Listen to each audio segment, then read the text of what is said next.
Hi, it's me again with Corel Draw Tips and Tricks, and it irritates me to no end when somebody gives me a tip that has no clue what they're talking about. I'm just kidding. This is a good tip from a kind of an internet close friend of mine. And if you clone the original flake, couldn't you tweak the original and it would change all the other flakes identically? Yes, you can. Just last week I made a snowflake. And I'm going to show you what he's talking about, and it really makes pretty good sense to make some different snowflakes.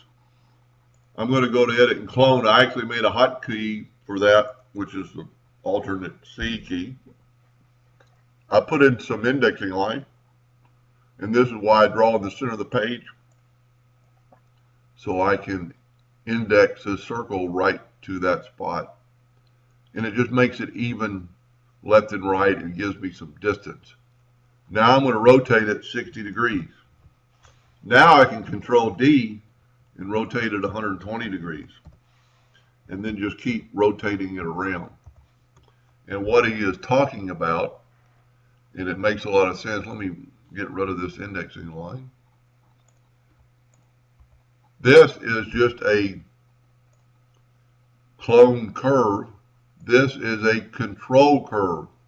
So we can take the shape tool and we can manipulate this thing.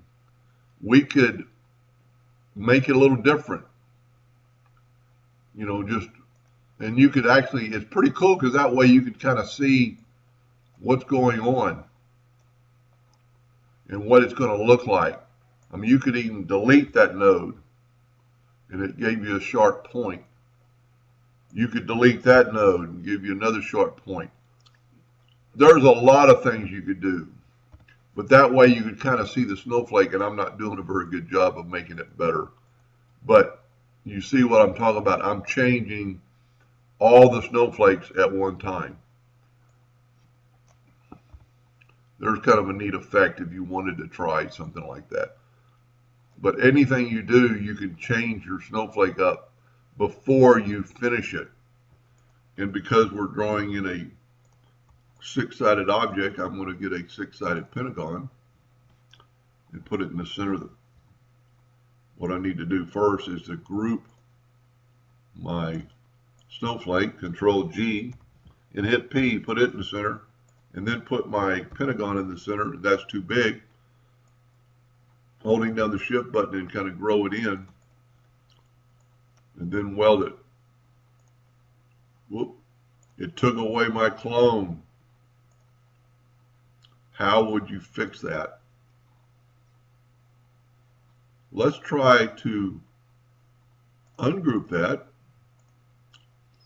And let's do this. Let's see if this works.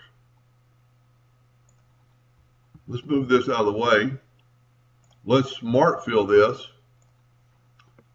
Let's move it back and put a hairline around it.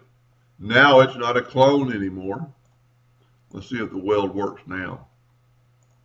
Wow, two problems solved at the same time.